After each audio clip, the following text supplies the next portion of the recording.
ছাত্র জনতার রক্তের উপর জড়িয়েছে ইন্টারিম এখন ক্ষমতায় বসেছে। তারা ছাত্র জনতার আশা আকাঙ্ক্ষাকে কখনোই বাস্তবে রূপদান করে নাই। আজকে ছাত্ররা আবারও মার খাচ্ছে। আজকে গণঅভ্যুত্থানের নেতৃত্ব আজকে গোপালগঞ্জে গিয়েছে, তারা আবারও সেই খুনিদের তোষকদের হামলার শিকার হয়েছে।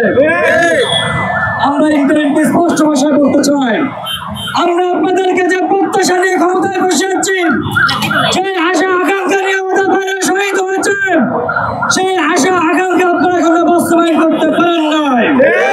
আপনাদের ব্যর্থতা আজকে আমাদেরকে চোখে আঙ্গুল দিয়ে দেখিয়ে দিচ্ছে। আজকে গোপালগঞ্জে আমাদের ভাইদের উপর হামলা হচ্ছে। আমরা দেখতেছি সারা দেশে আবার খুনিরা মাথা চাওয়া দিয়ে উঠেছে।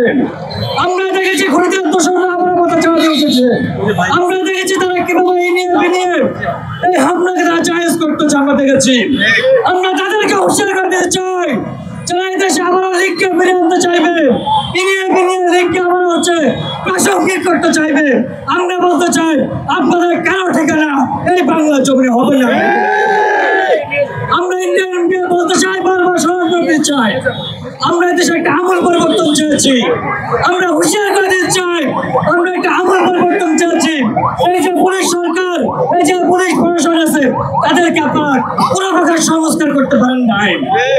আজকে আমরা দেখেছি যখনই হচ্ছে গণঅভ্যুত্থানের নেতৃত্ব প্রচারে হামলা হয়, তখন এই পুলিশ প্রশাসন নীরব নির্বিকার ভূমিকা তারা পালন করেছে।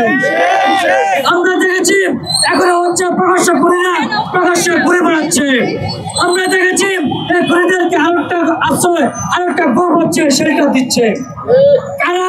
কার ইন্ধনে প্রকাশ্য খুনিরা প্রকাশ্যে ঘুরে বেড়াচ্ছে, আবারও হচ্ছে কি এখানে আশ্রিত হচ্ছে। আমরা সেটা একটু সুরাহা করতে চাই। এখন জুলাই মাস চলতেছে, আমরা ইন্টারের প্রতি আমরা আহ্বান জানাতে চাই, আমরা দাবি জানাতে চাই। আজকে এখন পর্যন্ত যে জুলাই শ্রোতাদের মর্যাদা হয় নাই, যে জুলাই যে আশা, যে আকাঙ্ক্ষা, যে অঙ্গীকার, যে কমিটমেন্ট নিয়ে ইন্টারিম ক্ষমতায় বসেছে, তার সিটে ফুটেও তারা বাস্তবায়ন করতে পারে নাই। আজকে কেন আবার হচ্ছে কি খুনিরা কেন বাইরে থাকে?